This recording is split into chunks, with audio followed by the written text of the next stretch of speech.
Okomba kupasi lwaji yasine ninayizi wichate kati abakazi ninangana nguliro bugakovu Pati esinga kunyamaka kayimba nti obo kyatende ebbere eryewubira mu fesi owakabina naveno kolinnyako ne weeripa oba gikuwongere mbaleke nize kokka neza akakube era nkulabye nga weteekateeka naye nga sikitegera bulungi matini ndijo wani badondeka ankuvuddeko nengo nakura Monday mwasa mchabo ya Bukedde TV one program echencha and fe tusimule ne program ya fe one segment ya fe yo lugambo mukulikeyo abana be matuga mukulikeyo mumba itukuba mupira twasema ne twabalekera bulekezi simu bubi just twabalekera Bukedde kola ebyo nenga mubade kutwaga ne twaga mukwano nengo nakura Monday ndi no mukuru Martin ndijo ever smart roza mumulaba manda agikereddemu kajamu kati kateye wa mu mbagagga why jamu achachi sembe kaso kemba buzeeko babuze njaga kwebaza mwenna abakedde ku makiro gama nti Bukedde TV kwokerera ate kozibiza yani bucha kiba kyakabinnyo batwa gusedda akanyomero kaba kasufu nnyo kaba ka lugambo akati gwetegeza neighbor nti bano bakoze eki basi setudo lugambo jamu ye mungi naye ndoza tujja kimanyira ekyo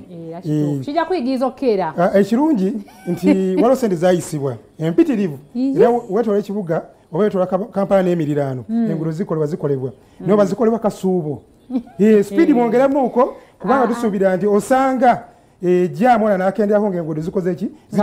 zitadde naye nga tusobola mwewala kubanga Uganda ekulya ku speed ya yiri ate nga emmotoka wetegeza zijja ku kkubo nyingi enguudo nfunda ekyo kigenda erimiso ya wax n'abalala bakwatibwako bajja tuyamba ku nsonga eyo kituufu ekyo bwe tutandikidde tansinakayimba Herman Basudde abakyala Chabeyi era mu kwano gwange ali nga takimanyi abakyala Chabeyi tukujjukiza nti abakyala kintu Chabeyi ku nsi kuno ekimu ku ky'omuwendo ekikyasinze eky'obugagga naye nga omwami oyo Herman Basudde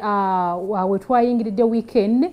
wade waliyo okusaba nga basabira omwoyo gwa Herman Basudde omwami oyo yafa muto yafiira ku myaka 39 bwegiti egy'obuto bye mugamba nti gundi afudde muto ye Herman Basudde yafiira ddala nga muto kubanga lwaki abayimbi ab'amaanyi bafiira nnyo mu myaka egyo okasi bayimbi bokka naye nga weesanga nti ba celebrities bangi nnyo bafiidde 3 awo between 3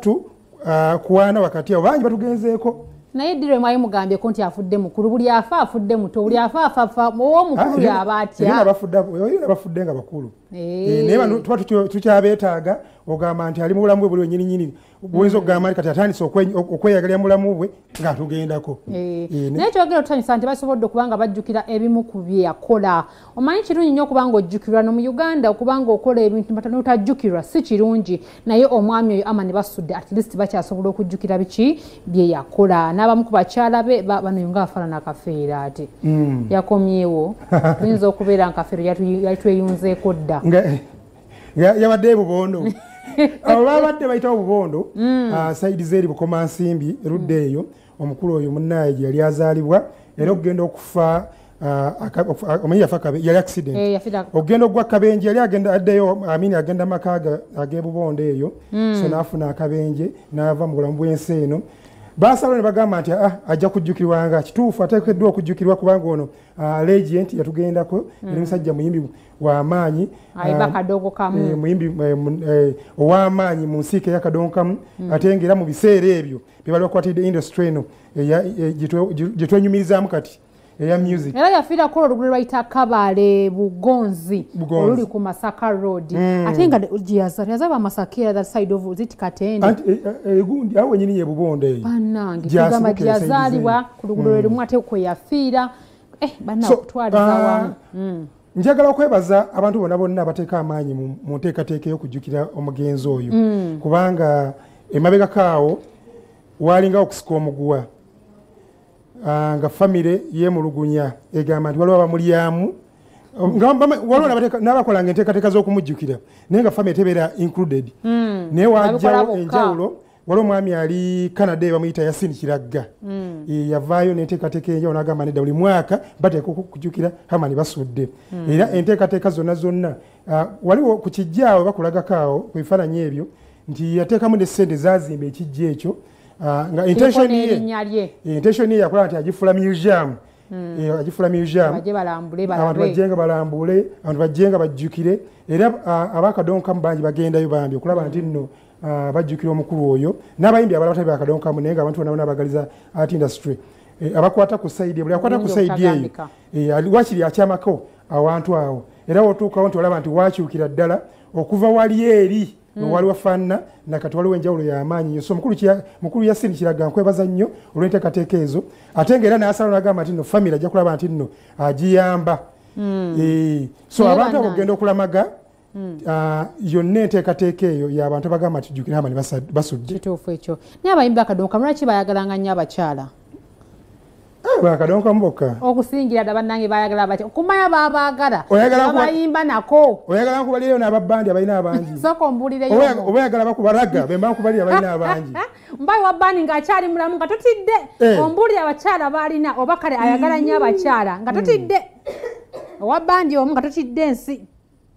kolera abantu ndijjo ng'otidde tagenda kunyiigiro aza mugambe ensi ti ndijjo agambye omuyimbi bwati mu bandi yasinga okwagala abakyala gye bali tukolewe tuti kakati katufune kiripu eyo nze mugambe gwe omwogere si kyekyo kale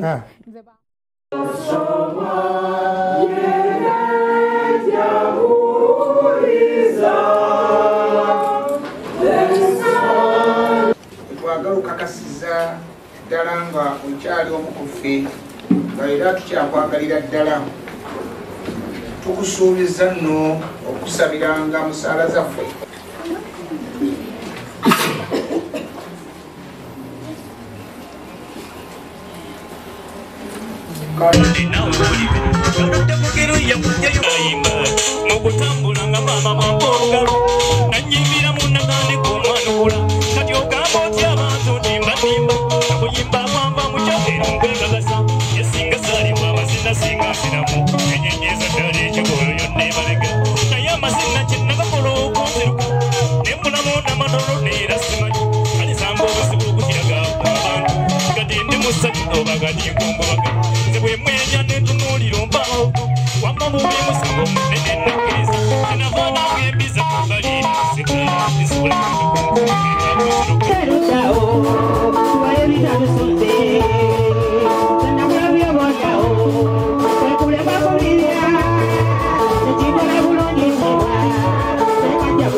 nti Basudde yalimu omuntu omulala mu ye because whenever buli bwempuliriza ennyimba za Basudde oyo ndaba ng'oba yalimu omuntu omulala. I imagine kwanza nali musomesa wa literature ebiyiiya eby'obwongo mu secondary nga sinafuuka RCC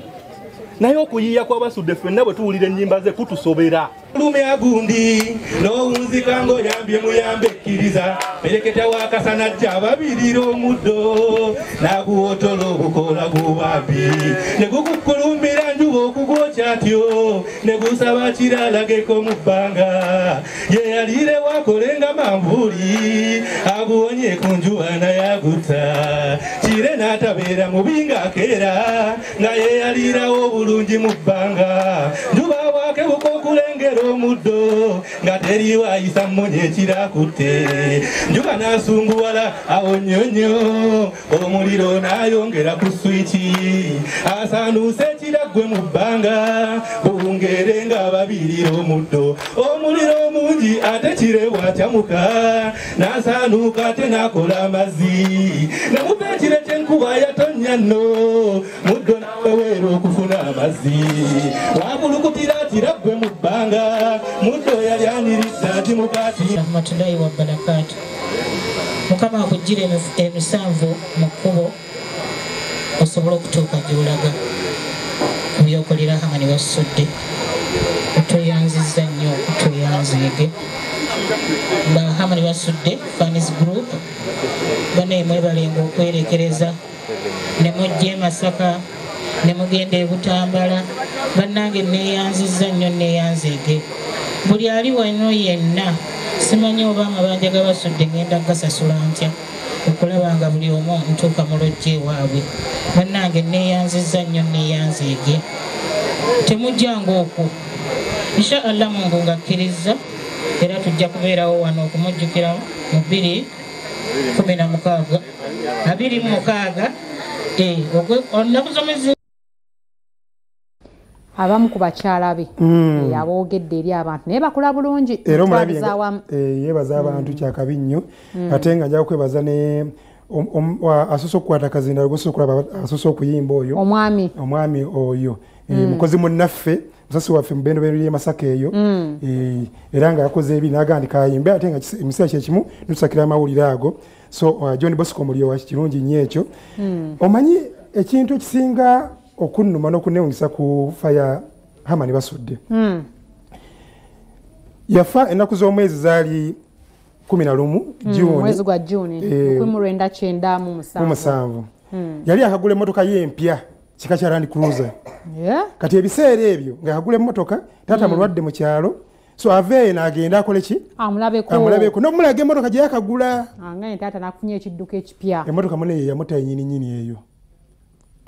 so yali second hand yali mpya tuku emmotoka yali mpya ebiseera ebyo kati olabira nti yekwasiza naye nti okufa kwe kwali kuzibu nnyo agenze okulaba ku taata mulwadde aguze emmotoka y'empya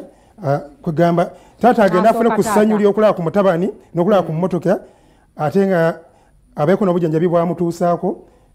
n'afiira mu mmotoka wali e Bugonze era nga mmotoka omwalimu n'omuyimbi omulala lwakuba nti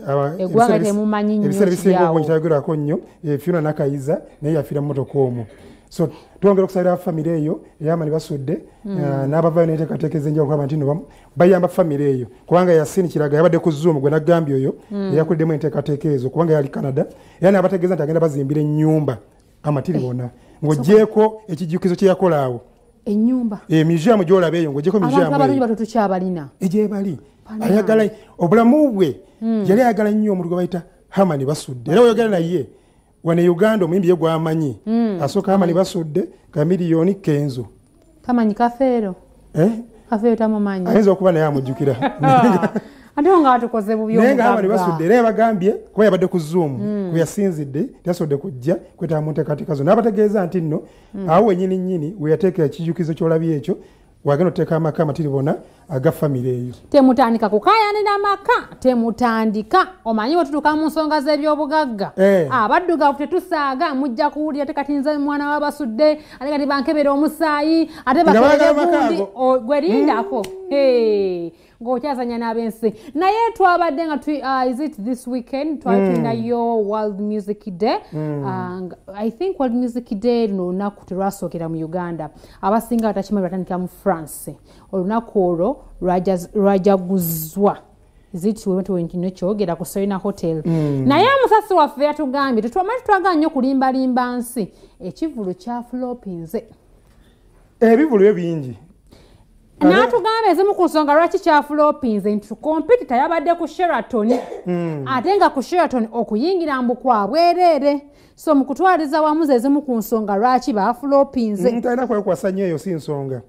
bannayuganda abakyakala bangi zabadde ssaawa nnya ndijjo ssaawa nnya ez'ekiro nga audience ekyali empty ne bagenda ku street okutunda tiketi ezabadde z'emitwalo 15 nanako zitunda emitwalo 5 performance eyasoose yakoleddwa ku ssaawa 4 ez'ekiro era nga upcoming omuyimbi yeyatandise performance nga balindiridde abantu ye nga tewali amumanyi ku ssaawa zabadde 5:26 okutuuka ku 5:36 ne wayingirawo omuyimbi gwe bayita Chedi nayingira ku stage era abamu ku bayimbi abayimbye kwaddeko Nwaji ne Elijah Kitaka ku ssaawa 5 n'eddakiika 36 so okutwaliza awamu ekivulu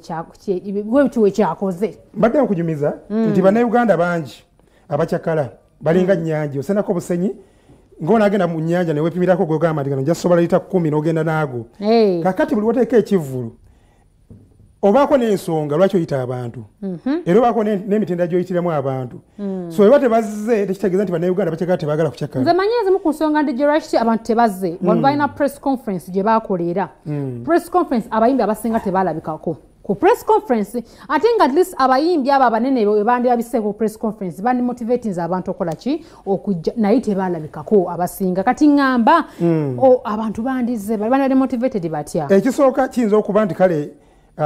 fiimu gye yakozesezza eyinza okuba nga mpya etandika butandisa anti kati omanyi nga eggambye nti oyita abantu obaako n'ensonga lwaki obayita kituufu ekyo weŋŋamba nti ntegese winnuwaagi oba nnuwaagi bamutegese era omuntu agamba nti ngenda kulaba ani Nwaji kati wagamba nti world what music day omuntu ayinza okwebuuza ngenda kulaba ki kyekugamba nti nno nti fiimu ayinza okuba fiimu ayinza okuba nga mpya mu matu g'abantu nga baali tebagitegeera bulungi nti kikyategeeza katulindeko omwaka ogujja tumuwamu chance ogamba next year aperforming better okitegeera osanga bana bakimanyiridde ojjukirako abantu balina ku kivulu bakitanga Lydia byagenda nyashi what nyashi festival okitegeera kakati nga tubeebuuza naye anti omalaki kati kankubuulire ebimu ebivu lwaki bifulopinga nti nyashi festival babayitaga abantu balina nyashi kati abanyashi babanga si bangi nnyo kati ngamba lwaki kiba kijja anti naye yasooka naye yagana nga lubagamba naye banaabeerayo kakati eyokubiri negezaageza banaga nti kuli baaliyo tugende n'abatalina ekirungi ono kyamuyambye nti abayimbi bebalanadde ku line-up bamaanyi abasinga obungi era bahonalinze kirungi nnyo kuba bala bamanyi okwekyanga naga nti sijja kuyimbira butebe bukalu kakati next time bajja kujja omwamu chance kino ekyogamba nti waliwo ekyabadde kuwali eri kugundi ku neighborhood sikikkiririzaamu webatugambye ekyabadde ku Sheraton entrance yali yabwerere ebivulu byakyukamu by the way onateeka wano onateeka wali eri buli omu neyepimirako nezaabika nampija tugaye bwenna byabasaze owobwerere nowekibusalaisokerayo senta nene ebivulu nabyo baspacingemuko omanyine world music day kyatandikibwa mu Uganda so abannayuganda tekyali kipya gye tuli ate ekigambo kya luzungu kinene nnyo kyatandikira mu nsi gye bayita France mu 1982 ate yali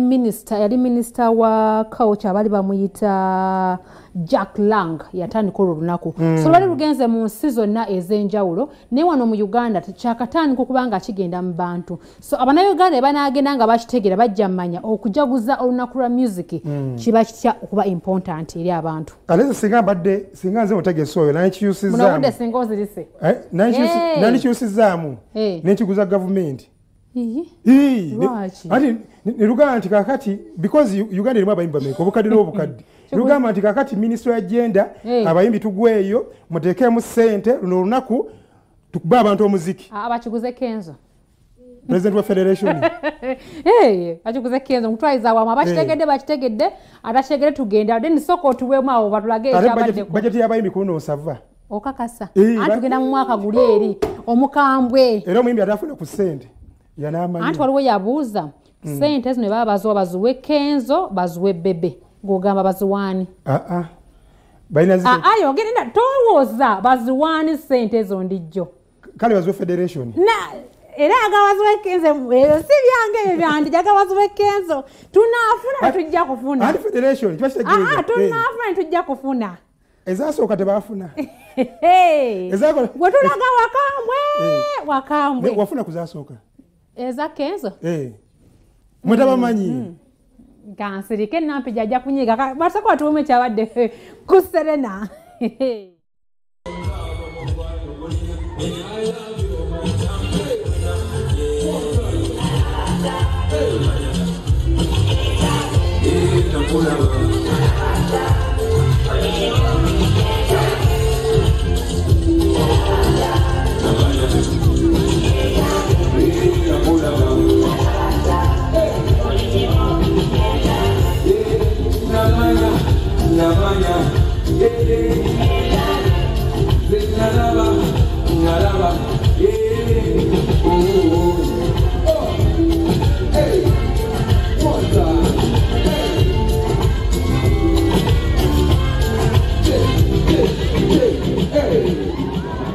Thank you so much, ladies and gentlemen.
It's just because the energy in the building was so amazing, and the fact that we had some hiccup with certain shows that were being put on top of our show. So the energy to see people around like crazily, like supporting us like that, it was, I had to do my best to okulaba anti. Really, I was very happy.